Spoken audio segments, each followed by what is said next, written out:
The video for 2.4 is going to be a little bit quicker because I think the article does a very good job explaining the mechanisms of how the Montana Supreme Court actually works. I'm going to put a little bit of window dressing around that to describe the Montana Supreme Court in terms of its uniqueness. Um, the Montana Supreme Court lacks two things that most state judiciaries have. One being an intermediate appellate court. And by that I mean that most states, and the federal government certainly does, but most states have a court system that sits between the trial courts and the court of last resort. That's the intermediate appellate court.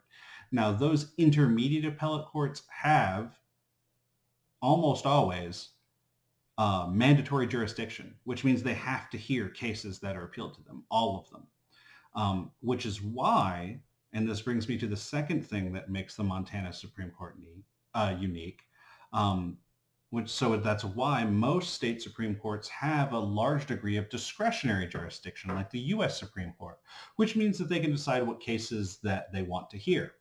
Now, Montana, lacking an intermediate appellate court, does not have discretionary jurisdiction, which means that the overwhelming majority of its caseload, outside of a few cases of original jurisdiction, is mandatory jurisdiction. And so they have this mandatory appellate jurisdiction that they have to uphold.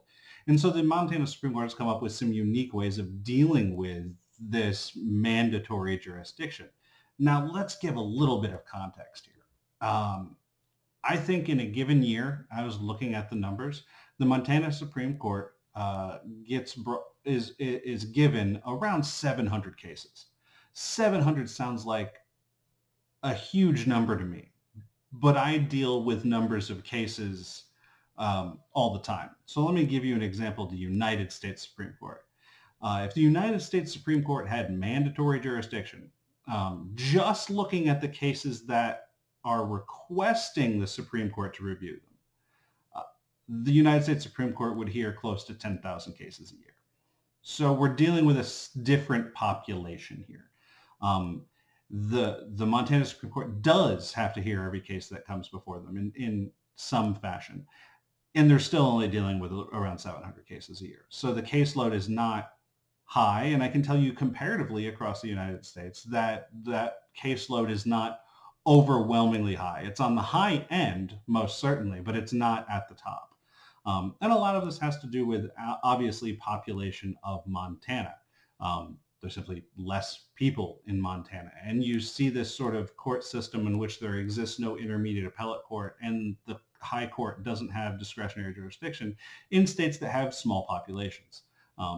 Because for many purposes, they don't need an intermediate appellate court that serves as sort of a filter for the state high court. So Montana is pretty unique in this regard.